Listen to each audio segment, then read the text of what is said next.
जय श्री राम, जय माता दी। शिव ज्योतिष कार्यालय में आप सभी का बहुत बहुत स्वागत है।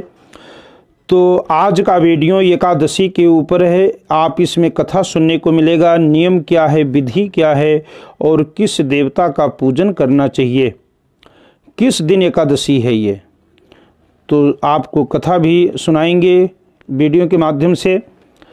तो ये एकादशी मोक्षदा एकादशी मार्गशीर्ष शुक्ल पक्ष में 14 दिसंबर 2021 दिन मंगलवार को आ रही है।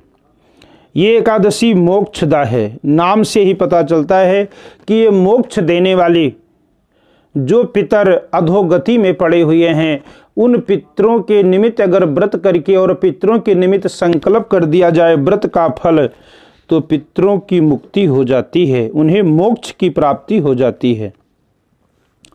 तो एकादशी के दिन जैसे आप, ये नियम तो दशमी के दिन से शुरू हो जाता है। जैसे चावल, मसर की दाल, बैगन इत्यादि ये दशमी के दिन निषेध होता है खाना। और फिर एकादशी के दिन सुबह उठ करके स्नान करें, काले तिल गंगा जल डाल करके स्नान करें और फिर उसके बाद में भगवान नारायण के सम्मुख बैठ जाएं। अपने मंदिर में, घर में मंदिर बनाए हैं वहाँ पर, या फिर आपके नज़दीक कोई मंदिर है वहाँ पर जा कर के और संकल्प लें कि भगवान मैं जो व्रत करूँगा, रात्रि में जागरण करूँगा, प्रभु इसका जो फल है ये हमें प्राप्त हो। या फिर अपने पितरों के निमित्त संकल्प करना है तो इस प्रकार से संकल्प कर दें। भगवान के आगे धूप दीप जलाएं। भगवान शालिग्राम को, भगवान कृष्ण को, भगवान लक्ष्मी नारायण को आप तुलसी की मंजरी सहित चढ़ाएं। तुलसी मंजरी मतलब समझते हैं, एक तो तुलसी का पत्ता हो गया, मंजरी कहते हैं जो ऊपर तुलसी के ऊपर फूल होता है तो उसे मंजरी बोलते हैं। उसको तोड़ करके और भगवान शालिग्राम के चरणों में अर्पित करें। उसके बाद में कथा करें या कथा श्रवण करें। तो ये रहा नियम। और फिर द्वादशी के दिन जो व्रत का पारण करना है तो पहले गौ के लिए थोड़ा सा निकाल दें। गौ के लिए निकालने के बाद कोई देव स्थान है, मंदिर है, कहीं पर भी आपकी जहाँ से जुड़े हुए हैं तो वहाँ के लिए भी कुछ अन्न का दान या फल का दान, जैसे भी व्यवस्था है आप उसे दान पुण्य करें। तो कथा के तरफ चलते हैं। युधिष्ठिर जी भगवान से प्रश्न करते हैं कि हे प्रभु, मुझे बड़ा संदेह है, इस कारण संसार के हित के लिए मैं आपसे प्रश्न करता हूँ कि मार्गशीर्ष शुक्ल पक्ष की एकादशी का क्या नाम है, इसकी क्या विधि है और इसकी विधि मुझसे बताइए। श्री कृष्ण बोले, हे राजन, तुम्हारा प्रश्न बहुत ही सुंदर है। मार्गशीर्ष कृष्ण पक्ष की जो कथा आपने सुना, उत्पन्ना एकादशी, जो एकादशी ने मुर दैत्य को मारा था, वो एकादशी की उत्पत्ति हमारे शरीर से हुई है। इसलिए एकादशी का जो भक्त जन व्रत करते हैं वो मुझे बहुत प्रिय होते हैं। हे राजन, मैं तुम्हारे सामने चर अचर तीनों लोकों के हित के लिए उस एकादशी की कथा मैं आपको सुना चुका हूं। अब आप मार्गशीर्ष शुक्ल पक्ष एकादशी की कथा का वर्णन करूंगा, इससे आप श्रद्धा भाव के साथ सुनिए। जो मार्गशीर्ष शुक्ल पक्ष की एकादशी है इसका नाम है मोक्षदा। ये एकादशी सब पापों को हरने वाली है। इसमें दामोदर भगवान की विधि पूर्वक पूजन करें। तुलसी की मंजरी और धूप दीप से अच्छी तरह भगवान की आराधना करें। हे राजन, मैं पुराण की कथा कहता हूँ, उसे सुनो। जिसके माता पिता, पुत्र, कोई भी परिवार का सदस्य अधोगति में पड़ा है, वे इस व्रत के पुण्य का संकल्प अगर अधोगति में पड़े हुए पितरों के निमित्त करते हैं तो निसंदेह उनके पितृ स्वर्गलोक को चले जाते हैं। हे राजन, वैष्णव से सुशोभित चंपक नामक सुंदर नगर में प्रजा की पुत्र की तरह रक्षा करने वाला बैखानस नामक एक राजा था। तो एक दिन राजा ने स्वप्न में अधोगति को प्राप्त हुए अपने पिता को देखा। ये देखकर उसे बड़ा आश्चर्य हुआ। जब राजा सुबह उठा तो स्नान आदि करके फिर ब्राह्मणों को बुलाया और ब्राह्मणों के सामने वो रात्रि का स्वप्न का सारा वृतांत कहा कि हे ब्राह्मणों, मैंने स्वप्न में अपने पिता को नरक में पड़ा हुआ देखा है। पिता ने मुझसे कहा है कि हे पुत्र, मैं अधोगति में पड़ा हूं और हमारा उद्धार कराइए, मेरा उद्धार कीजिए। हे ब्राह्मण देवता, जब से मैंने ये स्वप्न देखा है, स्त्री पुत्र राज्य मुझे कुछ भी अच्छा नहीं लगता है। हे ब्राह्मणों, जिसके द्वारा मेरे पिता को मोक्ष मिल जाए, ऐसा कोई दान, व्रत, तप, योग मुझे बतलाइए, जिससे हमारे पिता नरक से निकलकर और स्वर्ग में पहुंच जाएं। क्योंकि जिसके पितर नरक में पड़े हैं, उनके पुत्र को कभी शांति नहीं मिल सकती है। इसलिए हे ब्राह्मण देवता, आप मुझे बताइए कि मुझे क्या करना चाहिए जिससे हमारे पिता स्वर्गलोक को जाएं। तो ब्राह्मण बोले, हे राजन, यहाँ पर्वत मुनि का पास में आश्रम है, वे भूत भविष्य और वर्तमान सबको जानते हैं, उनके पास आप जाइए।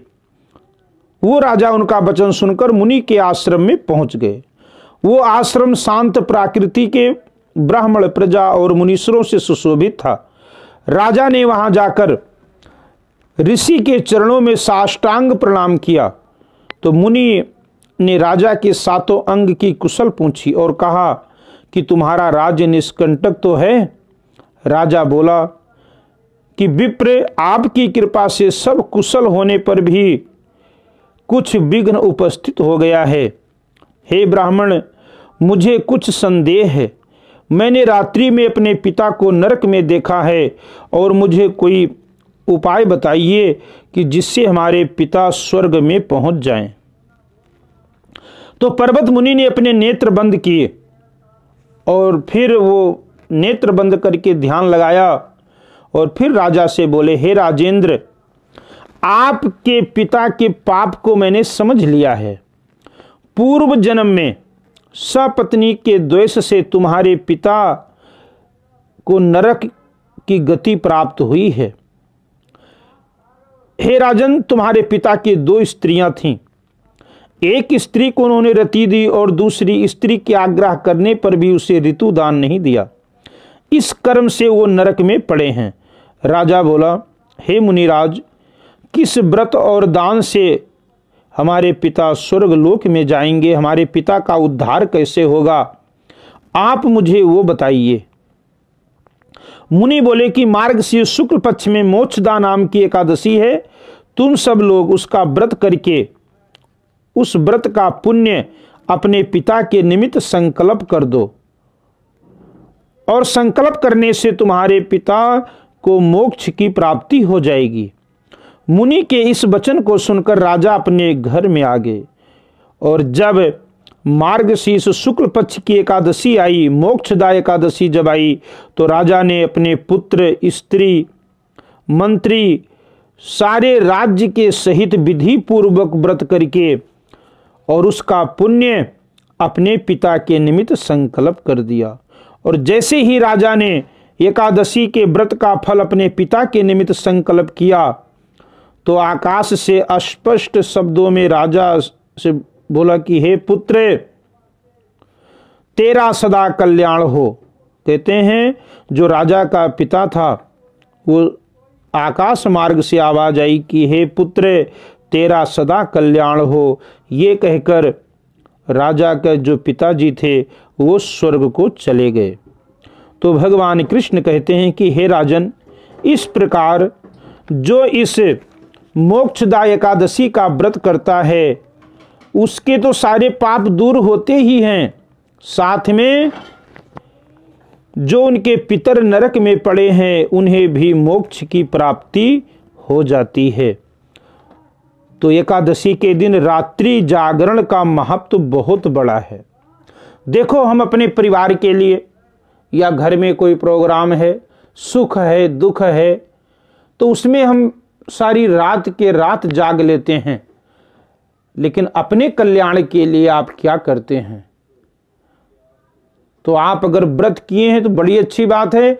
अगर व्रत नहीं कर सके हैं तो भी आपको रात्रि में जागरण जरूर करना चाहिए। ओम नमो भगवते वासुदेवाय इस मंत्र का, या हरे राम राम राम हरे हरे, हरे कृष्ण कृष्ण कृष्ण हरे हरे। कहते हैं रात्रि में जागरण करने से भगवान के सम्मुख बैठकर ज्योत जला करके और इस महामंत्र का जाप करते हैं तो आपके जन्म जन्मांतर के पाप नष्ट हो जाते हैं। तो द्वादशी के दिन जो आपको व्रत खोलना है, ये सुबह 6 बजे से लेकर के और 8:15 बजे तक आप स्नान ध्यान करके पूजन करके तो आप कुछ खा करके व्रत खोल सकते हैं।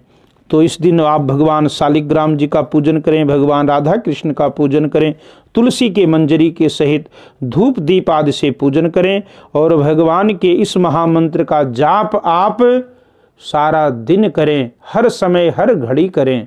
बोलो वृंदावन बिहारी लाल की जय।